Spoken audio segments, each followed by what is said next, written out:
He pushed me out of the car onto a mountain shoulder and said a blizzard would teach me obedience. Subscribe for more stories of revenge and justice. The wind-up on Red Hollow Pass had a way of cutting through will and willpower alike. Snow hissed across the asphalt, thin at first, the kind that sneaks in before the storm learns its own name. Nora Whitfield idled the Range Rover with the heater roaring and never looked at me when he said it. "Get out, Nora. Walk it off." 41 miles from home. He had measured the distance the way he measured everything he thought he owned. I stepped down and the door closed like a verdict. The taillights washed the ice in a mean red. He leaned over the passenger seat and set my toe on the road, the leather dampening instantly. "You complicated a straightforward transfer," he said, voice dry as the snow. 15,000 was a rounding error and you made it theater. Next time, remember who handles the numbers. 6 months ago I would have begged, reasoned, climbed back in with an apology rehearsed against my own heartbeat. That was before I found the second ledger on his studio computer. Before I realized the rounding errors built a staircase that led to a place with no forwarding address. Before I told Elias we would need to play this like a long winter hunt, quiet, patient, and precise. The mirror dipped. Damien's eyes skimmed my reflection with that realtor's smile he wore for closings. He enjoyed the performance of control. Enjoyed more the belief that I feared the cold more than I feared the truth. I lifted my phone as if checking the time and brushed my thumb over the record button. The audio caught the hum of the engine, the soft rattle of the keychain with his initials, and his final line. "Consider this a reset. Find your way back." He pulled away, tires whispering on powder, his license plate filling with snow as the Rover took the curve and vanished into white. I did not move for 60 counted breaths. The sky above the ridge was the color of slate, and the air had that metallic bite that means the storm has chosen its teeth. I bent for the tote, slid the phone into the side pocket, and crossed the drifted shoulder toward the shadow of a closed scenic overlook. Elias' truck idled blacked out below the pines, the same way we had practiced on 2 dry runs. He stepped into the spill of his dome light, held out a hand, and opened a thermos. "Mint tea laced with honey." "You got the line," he said. Word for word. "And the distance?" 41. Maya texted as I climbed in. "Transfer trail confirmed. That 15 went to a shell tied to a building fund in Santa Fe. Not philanthropy. A holding pen." I pictured the brochures in Damien's office, the renderings of sandstone villas under endless blue. He had sold luxury as a dream to strangers for a decade. He had sold me the same dream, then mortgaged my name to keep the lights on. Elias eased us off the overlook. The wipers beat a slow metronome. We took the ridge road south instead of dropping west toward Denver, cutting through ranch country where fences leaned and the wind forgot to rest. I watched the tracks Damien left behind us fill as if we had imagined him. We ran the plan again. Hotel under my maiden name, the one I had not spoken aloud in years because he said it sounded small. A duffel stashed last week in the manager's closet. A coat that looked cheaper than the one I had worn to dinner, so the clerk would remember the woman who arrived shaking and silent. The incident log written in neat lines. The camera above the elevator catching the moment I clutched the railing as if the ground had tilted. Maya called in on speaker. I followed the side accounts farther back. He has been siphoning contractor deposits and shuffling them through a charity that never filed a single program expense. 2 years, Nora. He is building an exit ramp wide enough to take everything with him. The words did not sting. They set like concrete. I thought of the sapphire cufflink I found beneath our bed last week, not Damien's brand, not his taste. I tucked it in a matchbox and wrote nothing on the lid. Some evidence needs silence to sharpen. The highway widened toward the city. By then the storm had committed. The hotel's awning billowed when we pulled in. Elias parked at the side entrance. He touched the steering wheel the way he used to do before interviews, a superstition that steadied him. If he shows up anywhere near here, we vanish through the service corridor. I nodded and stepped into the roar of the wind. Inside, the lobby gleamed warm and bright, Denver lit behind glass like a promise I had not yet decided to believe. The night clerk lifted a stack of towels without asking. I let my hands shake, let my voice crack on the sentence Rebecca had written for me days ago. My husband left me on the pass. The clerk's face went pale, then purposeful. She wrote it all down. People always write down what they want to remember. In the elevator, I pulled the backup phone from the duffel and pressed play. The recording flooded the small space, every edge of his voice crisp as frost. Walk it off. Remember who handles the numbers. I saved 3 copies and sent one to a cloud folder Elias named Snowfall. The doors opened and the hallway smelled like lemon oil and new carpet.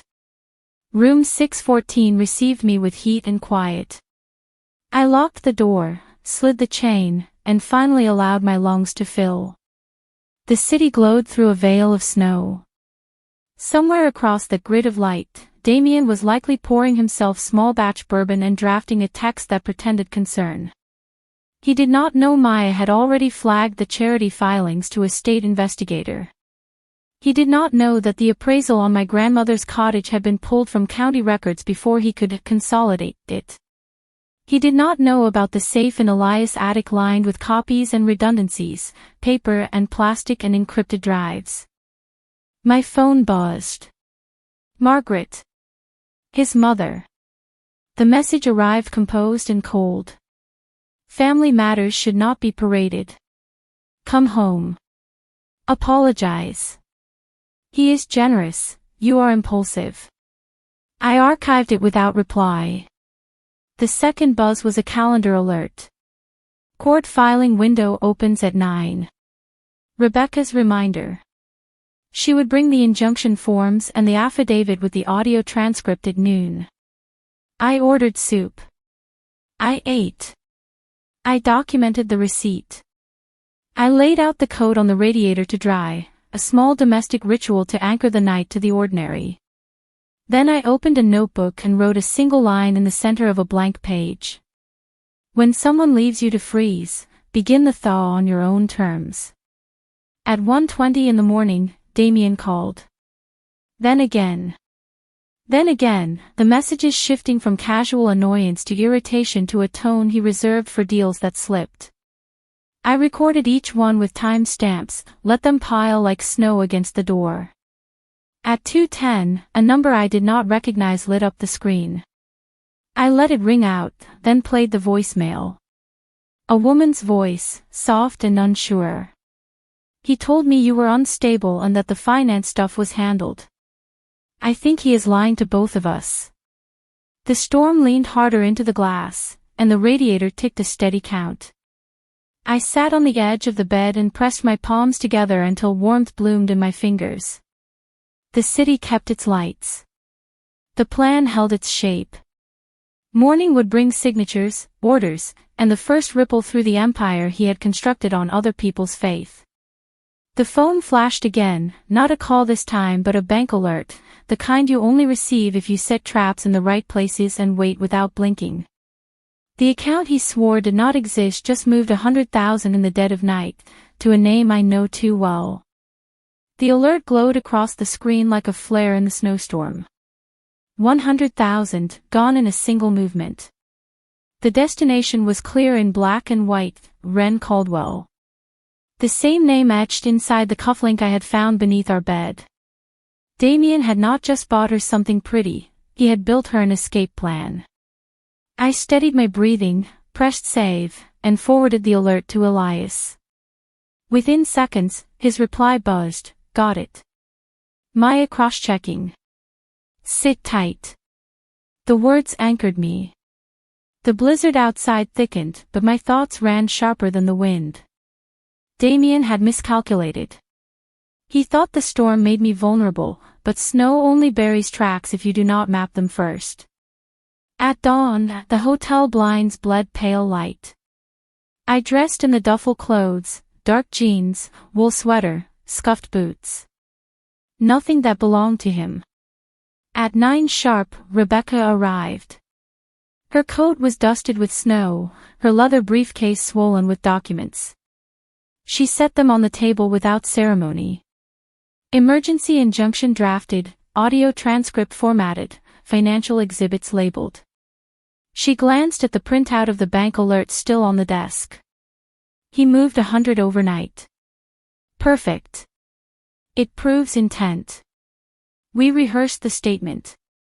She would present the abandonment, the audio, the pattern of withdrawals, the transfer to Wren Caldwell. I would sit silent, fragile but steady, eyes down until the right moment. The performance mattered as much as the proof.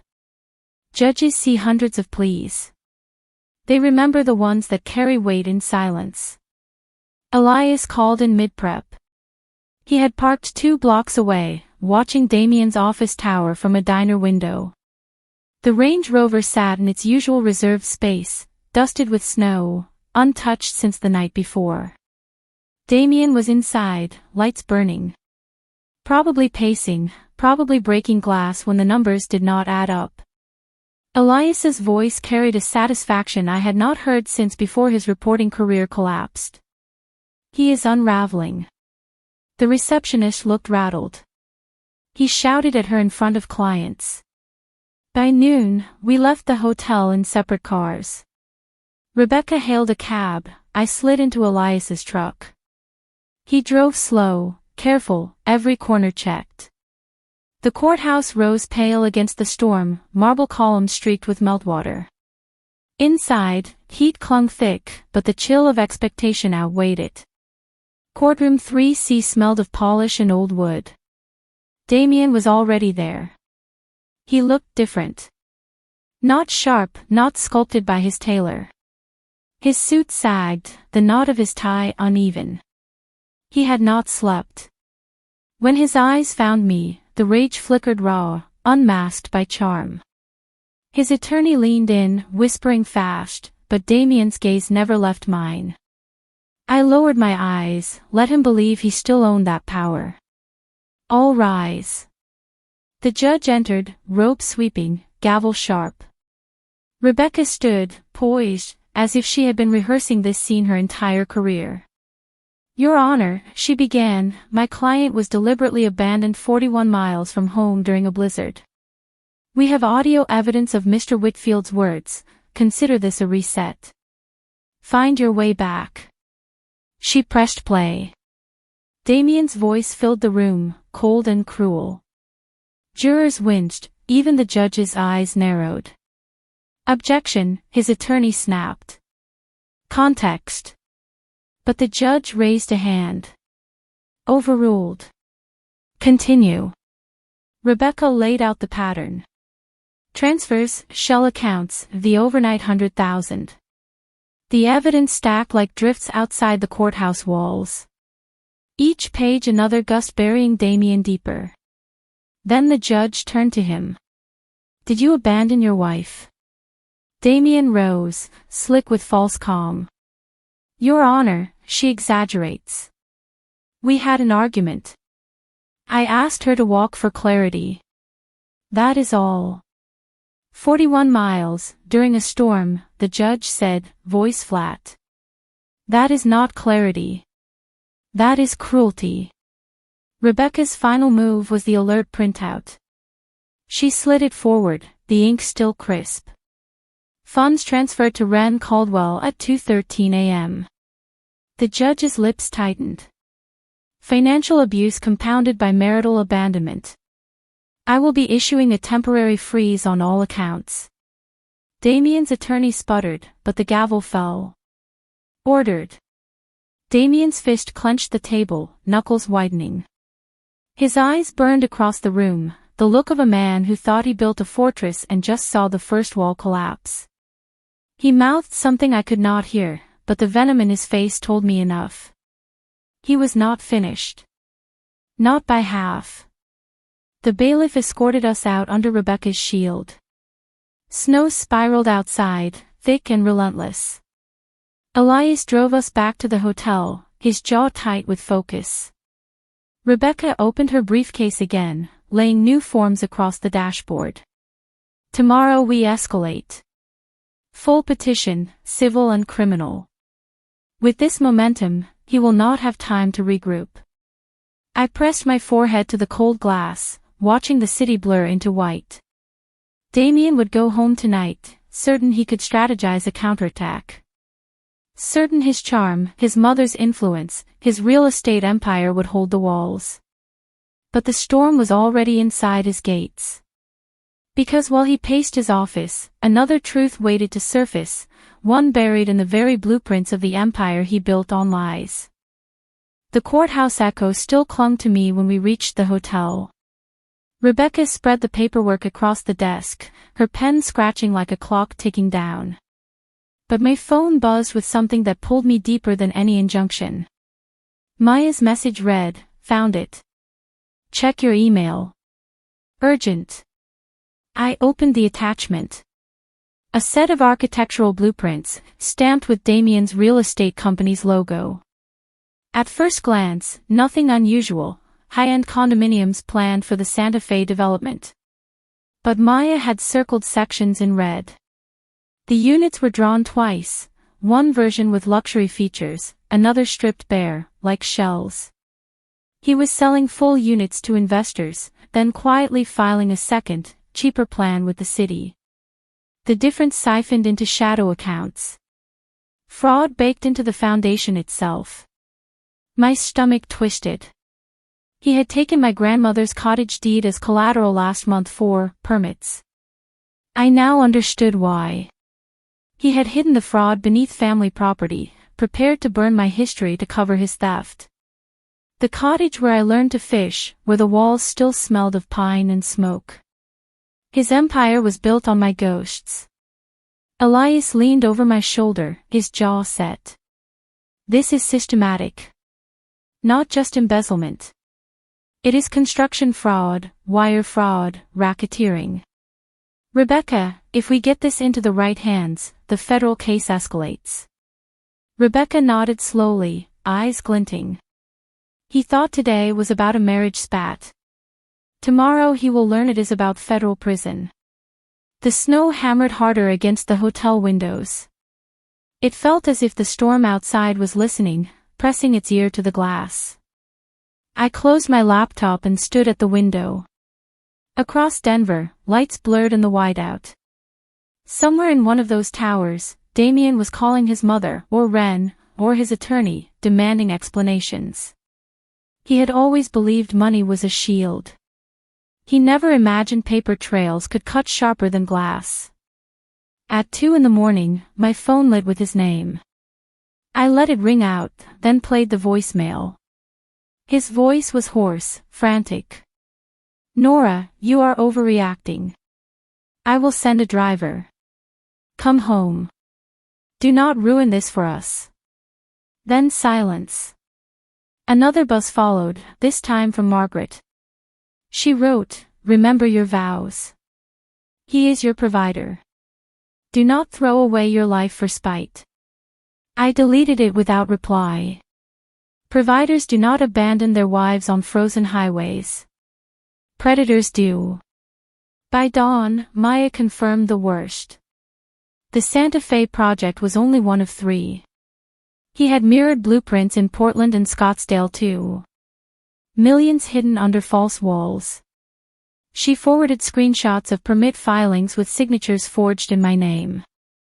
My blood ran cold. If the scheme collapsed, Damien planned to blame me, to frame me as the fraudulent signatory. He had not just prepared to leave me broke, he had prepared to leave me criminal. Rebecca arrived at breakfast, her hair damp from snow melt. She tapped the documents. "These forged signatures are the lever. Once we present them, he cannot crawl out. But we need corroboration. Someone on the inside. An engineer, a contractor, anyone." Elias's eyes lit. "I might have a name." He pulled out his old reporter's notebook. 2 years ago, a whistleblower called me about irregular permits in Damien's projects. I could not chase it then. But she left a name, Isla Navarro, city inspector. We found her number buried in his notes.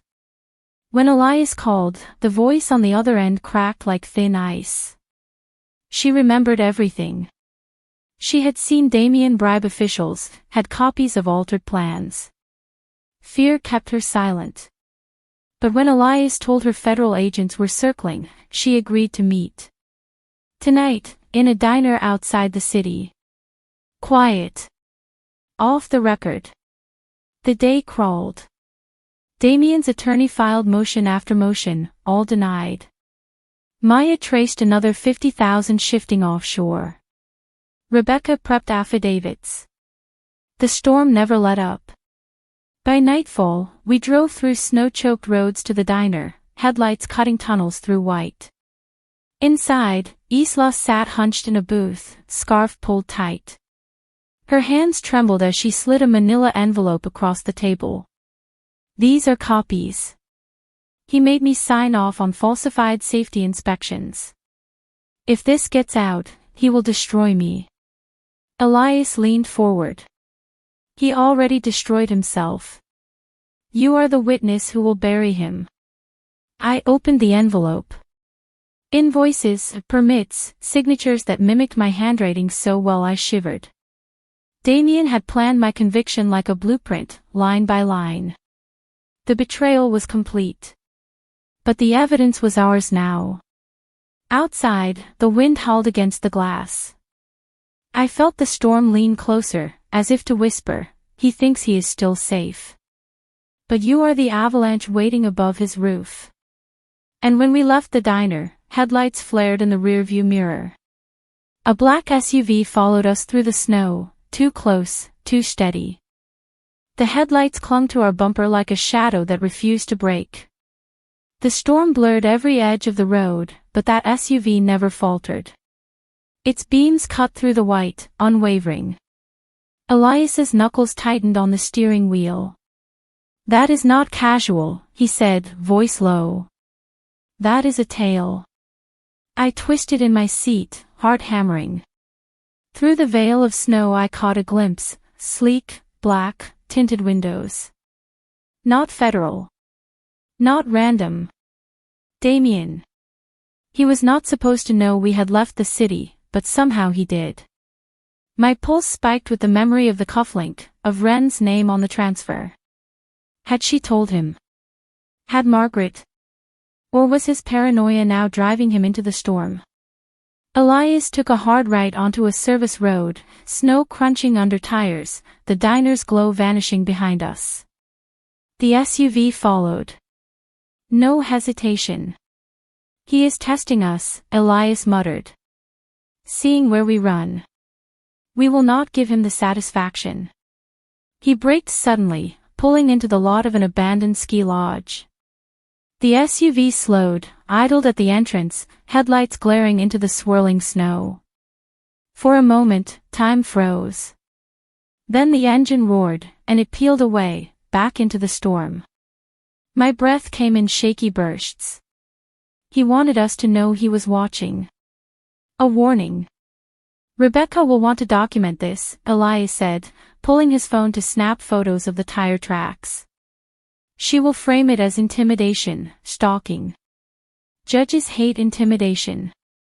We drove on in silence, every gust of wind rattling like knuckles on glass. At the hotel, Rebecca was waiting in the lobby with her laptop open. When we told her, she did not flinch. He is unraveling faster than I expected. Good. The more reckless he becomes, the deeper he digs his grave. She uploaded the photos of the SUV's tracks, timestamped them, logged them in the file. But as I sank into the armchair, exhaustion dragging at my bones, a deeper dread gnawed. Damien was not the kind of man to idle outside diners without purpose. He had always layered his moves. Always worked 2 steps ahead. If he was following us now, what had he already set in motion? The answer came before dawn. Maya stormed into the suite with snow still crusted in her hair. Her laptop slammed open on the table, screen blazing. He filed a police report. Against you. He is claiming you forged his signatures, drained his accounts, and fled with your brother. He is trying to invert the story before we present the evidence. My throat went dry. He was already planting seeds of my guilt. He had laid the groundwork for months with forged signatures and shadow accounts. If the police acted on his report, everything could tilt before our evidence saw daylight. Rebecca leaned over the screen, eyes narrowing. That is desperation. False reports crumble under proof. But it means he is moving fast. We have to move faster.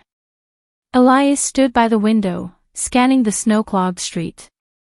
His voice was steady, but I could hear the edge.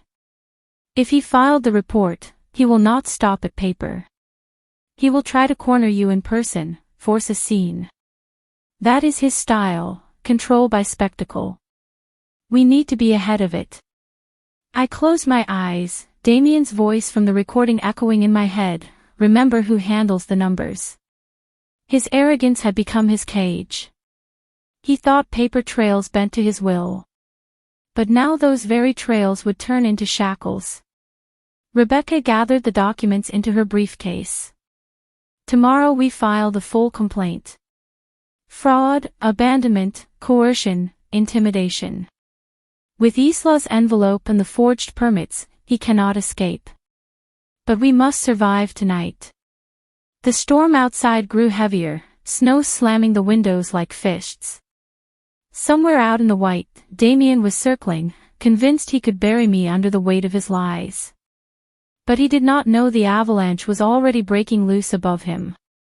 And as the clock struck midnight, the hotel phone rang, a landline I had not given anyone. Elias answered, then froze. He covered the receiver, eyes wide. Nora, it is him. Elias held the receiver like it might burn his hand. His voice dropped to a whisper. He is asking for you, Nora. I shook my head, but Elias pressed it against his chest. He is already here. My stomach nodded. The landline was not random. Damien had called the hotel directly. That meant he knew where I was staying. I motioned for Elias to keep him talking, and grabbed Rebecca's phone to start recording. Elias lifted the receiver again. She is not available. Damien's voice spilled through, loud enough for both of us to hear. Put her on. Right now. I know she is there. If she thinks she can humiliate me in court, she is mistaken. Rebecca mouthed, let him talk. Every word was ammunition. Elias stayed calm. You filed a false report. That is a crime, Damien. There was a pause, then a low laugh. Do you think I care about your little legal games? I have already built the story. She is the fraud. She is the unstable wife. By tomorrow, no one will believe a word she says. My throat tightened. He was rehearsing his defense, even as he threatened us. But the mask cracked when he shouted, she belongs to me. If she thinks she can walk away, I will make sure she walks straight into prison. Elias slammed the receiver down, the dial tone humming through the room. We had enough. Rebecca looked like steel wrapped in fire. Tomorrow this tape goes straight to the judge. But sleep was impossible. Every creak in the hallway sounded like boots. Every car horn outside like a warning. At 3 a.m., a knock rattled the door. 3 sharp raps, too deliberate to be hotel staff. Elias pressed a finger to his lips, peered through the peephole. No one.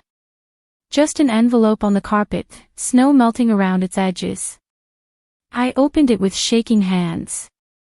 Inside, photographs. My grandmother's cottage, the shutters torn open, snow spilling into the rooms. Across the porch railing, spray paint in Damien's bold, slashing hand, you will have nothing. My vision swam.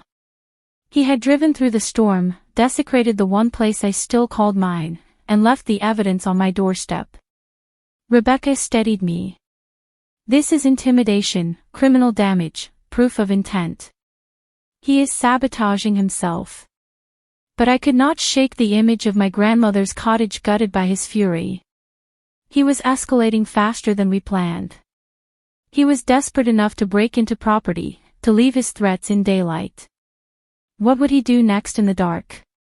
Elias packed his bag. We cannot stay here. He will not stop circling. He wants you cornered.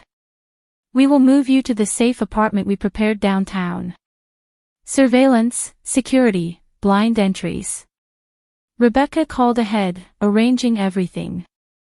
By the time the sun fought through the storm clouds, we were already gone, the hotel behind us, the envelope sealed as evidence. From the rear seat of Elias's truck, I watched Denver wake under snowdrifts. Somewhere out there, Damien was smiling, convinced he had frightened me into silence. But fear can be reshaped. Fear can be sharpened. And while he painted threats across old wood, we were stacking paper walls around him that would never melt. The safe apartment door clicked shut, heavy bolts sliding into place. Rebecca dropped her briefcase on the table. Elias pulled the curtains tight. Maya's text buzzed in, new discovery. Offshore trail longer than we thought. He moved 5 million. And he is running out of places to hide. I pressed my palms against the cool window glass, staring at the skyline. Damien thought he left me with nothing but snow and silence. Instead, he had given me something else entirely, a story the law could no longer ignore. But when I turned from the window, Elias's face was pale. He held his phone out, a new message glowing on the screen. Damien had sent it to him, not me.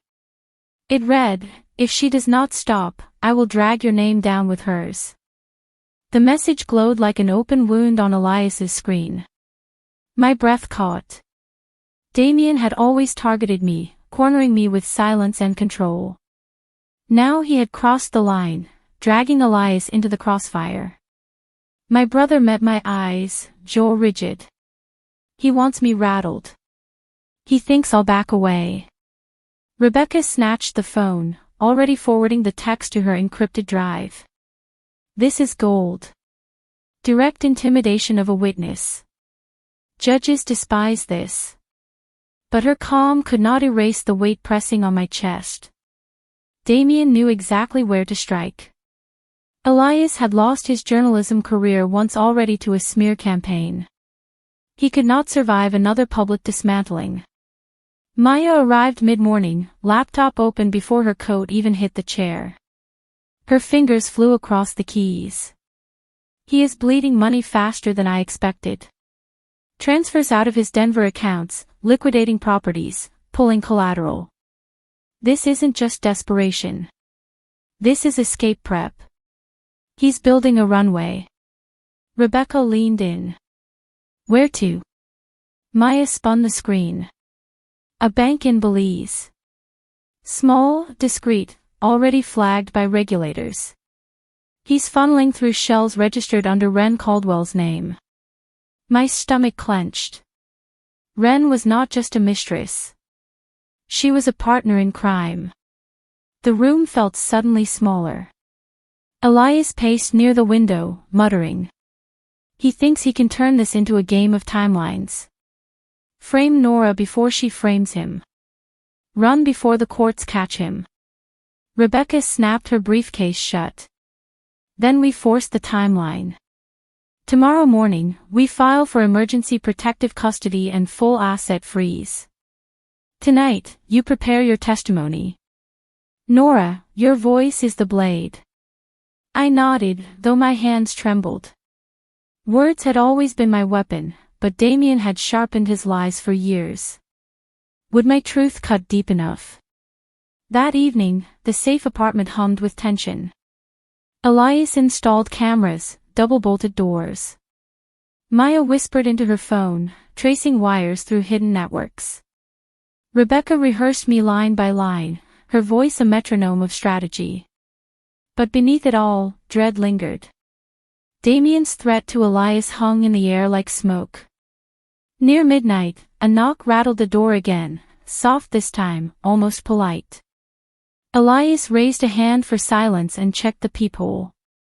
He froze, then stepped back. Not Damien. Wren Caldwell. She stood in the hallway wrapped in a camel coat, snow glittering on her hair.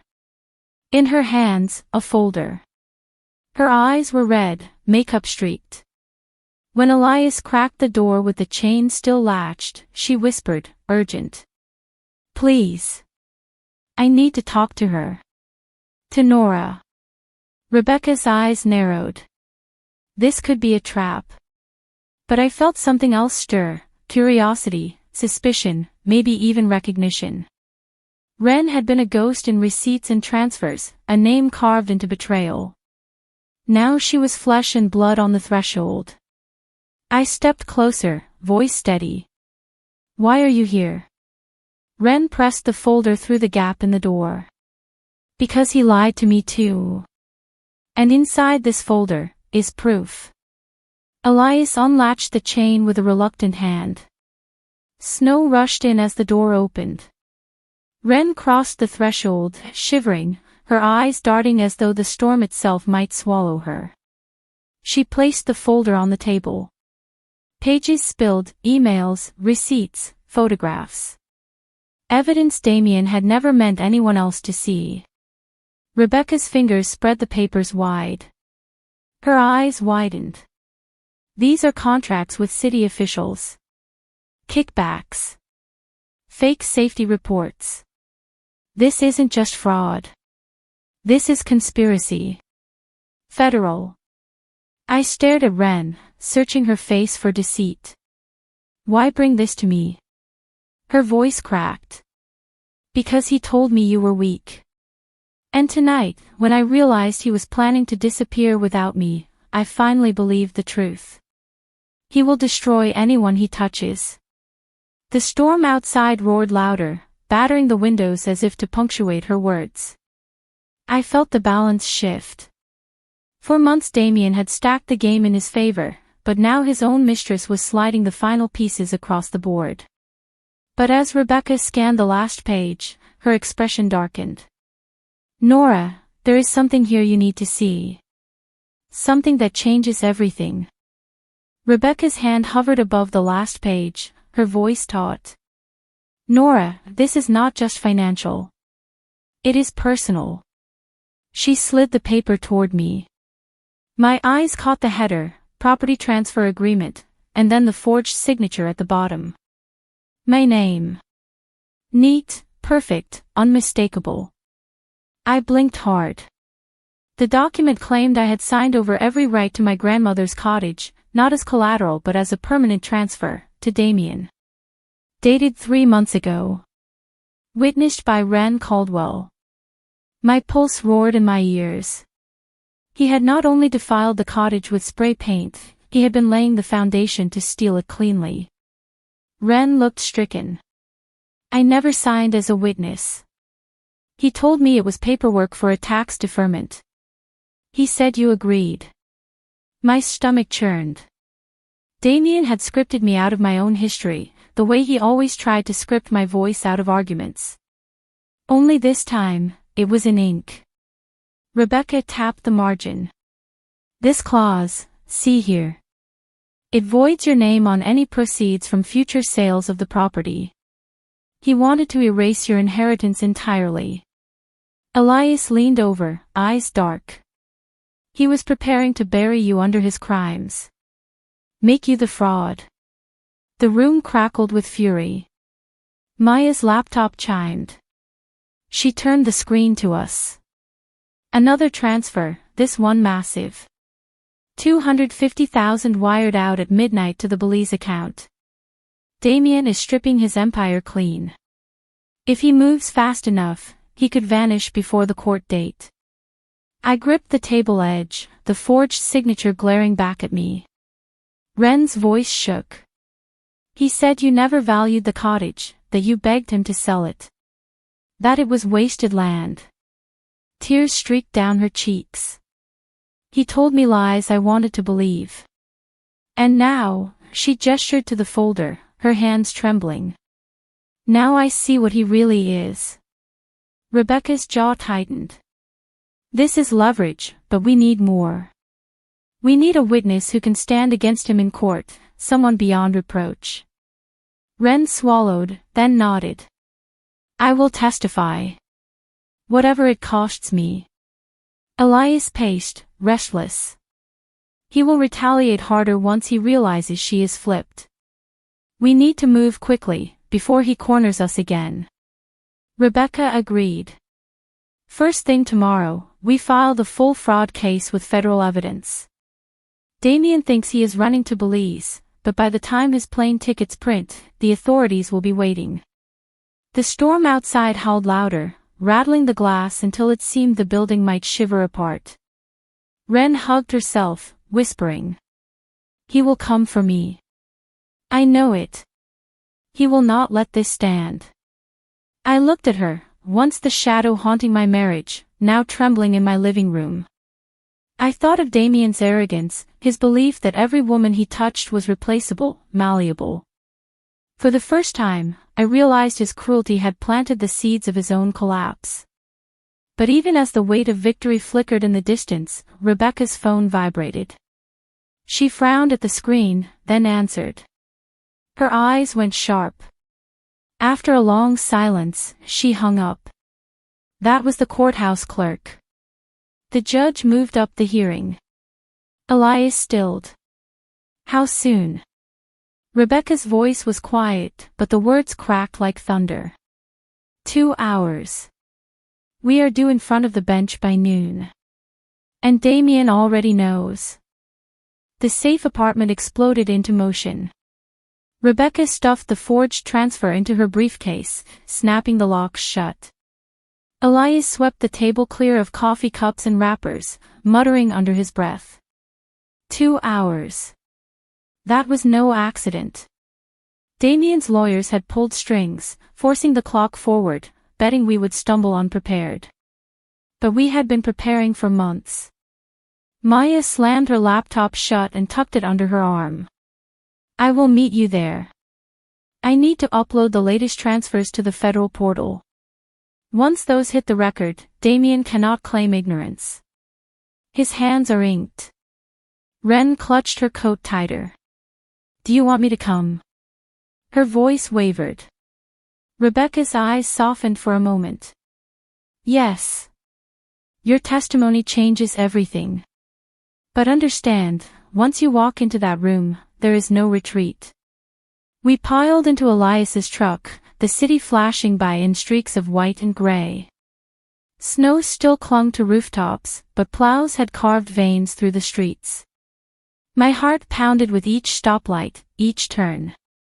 I rehearsed my words in my head, hearing Damien's voice layered over them like a shadow. You are weak. You are small. You belong to me. Not anymore. The courthouse loomed ahead, stone and glass rising like judgment itself. Cameras crowded the steps, lenses pointed at the entrance. Reporters shouted questions as we pushed through, Rebecca shielding me with her coat. Inside, the marble corridors buzzed with urgency. Courtroom 5A was already filling. Damien sat at the defendant's table, shoulders squared, jaw rigid. His suit was crisp this time, his tie knotted perfectly, as if fabric could stitch together the unraveling edges of his empire. His attorney whispered furiously, but Damien only stared at me, eyes glinting with venom. All rise. The judge entered, robe flowing, eyes scanning the room. She wasted no words. Mr. Whitfield, Mrs. Whitfield, this emergency hearing concerns allegations of abandonment, financial misconduct, and fraudulent transfers. Counsel, proceed. Rebecca rose, voice like a blade honed sharp. She laid out the abandonment on Red Hollow Pass, the recording of his command to find your way back. The courtroom speakers carried his cruelty across the benches, his arrogance echoing. Damien's jaw tightened, but he forced a smirk. Then Rebecca produced the forged transfer. She slid it forward, crisp under the fluorescent lights. This document, Your Honor, purports to strip my client of her grandmother's cottage. The signature is forged. Witnessed, allegedly, by Ms. Caldwell, who sits here today ready to testify otherwise. A ripple ran through the room. Damien's attorney leapt up. Objection. Irrelevant to today's scope. The judge cut him off. Overruled. Fraud is always relevant. Ms. Caldwell, please step forward. Wren's heels clicked like gunshots on the polished floor. She raised her hand, voice trembling but clear. I never witnessed Nora Whitfield sign this document. Damien forged her name and coerced me into notarizing a lie. He told me she begged him to sell the cottage. That was untrue. Every word was untrue. Damien slammed a hand against the table. She is lying. She is a bitter mistress, nothing more. Gasps rippled through the benches. The judge's eyes narrowed. Sit down, Mr. Whitfield. Rebecca pressed the advantage. Your Honor, here are also records of kickbacks tied to city permits. And she tapped her briefcase, proof of offshore transfers as recent as midnight. He is liquidating assets to flee. The judge studied Damien over her glasses. Mr. Whitfield, the walls are closing fast. You would do well to speak carefully. Damien leaned forward, eyes locked on me, his voice low but carrying. This is your doing, Nora. You want to see me fall. You will regret this. The judge's gavel cracked. Enough. Given the testimony and documents, I am granting a full freeze of all Whitfield properties, pending investigation. Federal authorities have been alerted. The heir left the room in a rush. Damien's attorney whispered frantically, but the mask was gone now. Damien stood, veins bulging at his neck. You cannot erase me. You cannot win. Rebecca's voice was calm, steady, final. She already has. The bailiff stepped closer, ready if Damien lunged. My pulse hammered, but I stood straighter, feeling years of silence fall away. Then the courtroom doors banged open. A man strode in, breathless, coat dusted with snow. His badge flashed gold under the lights. Federal Agent Torres, Department of Justice. He held a stack of warrants high. Your Honor, I am here for Mr. Whitfield. He is under investigation for racketeering and construction fraud across 3 states. The room erupted. Damien's face drained of color, his body sagging as though the storm outside had finally broken through his skin. And in that crack of silence, I realized, the avalanche had begun. The gavel cracked once more, the judge's voice cutting through the uproar. Order in this court. Order. But the room was already tilting under the weight of revelation. Reporters scrambled for their phones, whispers shot through the benches like sparks in dry grass. Agent Torres stepped forward, handing the warrants to the clerk. Racketeering. Fraud. Money laundering. Conspiracy. Each word was a stone in Damien's coffin. His attorney's face paled, sweat beading at his temple. Damien, however, did not crumble. Not yet. He straightened, forcing the smirk back onto his lips. This is political theater. I am a respected developer. My projects employ hundreds. Do you think I will be taken down by a bitter wife and a mistress desperate for relevance? The judge's eyes glinted. Careful, Mr. Whitfield. Denial will not slow the storm. She gestured toward the agents. Secure him, but let him remain until this session concludes. His fate is tied to these proceedings. The bailiff hovered near Damien's shoulder, and I saw it then, the twitch of fury behind his mask. He leaned toward his attorney, whispering so harshly that spit flecked his tie. His lawyer tried to quiet him, but Damien's voice carried anyway. If she destroys me, I will take her brother with me. Elias stiffened beside me. Rebecca's pen scratched furiously, noting every word. She whispered in my ear. He just made another threat, this time on the record. Perfect. The judge turned to Rebecca. Counselor, continue. Rebecca rose again, calm as stone.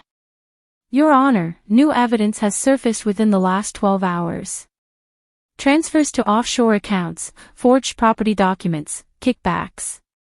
All designed to strip my client of her rights and implicate her in his crimes. She nodded to Maya, who hurried forward with a flash drive. Maya's hands trembled slightly, but her voice held. I am a forensic accountant. These records trace over $5 million through false charities and construction shells. Every trail leads to Damien Whitfield. The courtroom screens lit up with graphs and accounts. Red arrows bled across the map from Denver to Belize, from Santa Fe to Portland. Gasps echoed as the scale of his theft unfurled. Damien's jaw clenched, his knuckles white on the table. Then Rebecca played the recording from the hotel landline. Damien's voice filled the courtroom. She belongs to me. If she thinks she can walk away, I will make sure she walks straight into prison. The silence that followed was heavy, suffocating. Even Damien's attorney closed his eyes, as if wishing himself elsewhere. The judge's tone sharpened. Mr. Whitfield, this is intimidation of a witness. Combined with the financial evidence, this court has no choice but to escalate. Federal custody will decide your future. Damien finally cracked. He slammed both palms on the table, roaring. She is nothing without me. His voice reverberated off marble, unhinged, raw. Agents rushed forward, gripping his arms, but he thrashed against them, his tie askew, his polished image shattered for all to see. I stood, my own voice steady as stone. No, Damien. I was nothing because of you. Now I am free because you showed the world who you are. For the first time, his eyes flickered, not rage, but fear. The judge nodded to the agents. Remove him. He will be held pending federal indictment. As Damien was dragged from the courtroom, the storm outside battered the windows, rattling the glass as if applauding his downfall. But even as the door slammed behind him, Rebecca leaned close, her whisper urgent. We are not done. The warrants cover 3 states, but Maya just discovered a 4th. If he built fraud that wide, others are entangled. Investors. Officials. Maybe even family. Elias frowned, glancing at his phone. Nora, look at this. On his screen glowed a new message, anonymous, with only 6 words. Your husband was never acting alone. The words on Elias's phone chilled the air between us. Your husband was never acting alone, Rebecca's eyes narrowed. Anonymous tips are rarely clean, but the timing is deliberate. She leaned closer, her voice low. This means there are more threads, and someone wants us to pull them. Maya opened her laptop, fingers flying. Within minutes she had traced Damien's latest transfers. They branched like veins into accounts not only under Wren's name but also routed through shell corporations tied to city officials. One name lit up the screen, bold and undeniable, Councilman Darius Holt. Elias whistled under his breath. That is not just fraud. That is corruption sitting in City Hall. The realization hit hard. Damien was not a rogue architect of deceit. He was a cog in a machine, one that reached into permits, courts, politics. My skin prickled with cold sweat. No wonder he carried himself with untouchable arrogance. He believed he had protection. Rebecca paced, her heels striking like gunshots on the marble corridor. We need to hand this to Torres before someone buries it. If City Hall is involved, we cannot trust local enforcement. Elias snapped a photo of the screen, already sending it encrypted to Rebecca's secure drive. But Ren, still pale, shook her head. You do not understand. Darius Holt was at Damien's parties. He wore the same watch, the same cufflinks. He knew about the offshore accounts. If Holt is exposed, they will all turn on each other. And Damien, she swallowed hard. Damien will try to cut a deal. My chest tightened. A deal. That was Damien's last weapon, trading names, trading me, to soften his fall. He would not hesitate. He never had. Rebecca's gaze found mine. Then we bury him with the truth first. By afternoon, Agent Torres met us in a closed conference room. He took one look at the evidence and his jaw tightened. Holt has been on our radar. If these documents hold, your husband's empire is not the only one collapsing. He leaned closer, eyes burning with intensity. Mrs. Whitfield, are you prepared to testify to all of this? In federal court. The words steadied me like the first breath after drowning. Yes. I will testify. Every detail. Every lie. Torres nodded once. Then brace yourself. When men like Whitfield fall, the ground shakes around them. That night, the city roared with the storm's aftershock. News vans flooded the courthouse steps. Damien's arrest had already bled into national headlines. Denver developer accused of racketeering, offshore accounts and abandonment scandal, his name was no longer polished in gold but carved in disgrace. Yet in the safe apartment, silence pressed in heavy. I stood by the window, watching snow slide off rooftops in sheets. Damien's voice echoed in my memory, you cannot erase me, but the avalanche had begun, and no fortress could stand against it. Still, the anonymous message haunted me.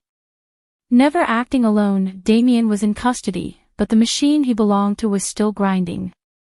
I touched the glass, my reflection faint against the city lights. The fight was not finished.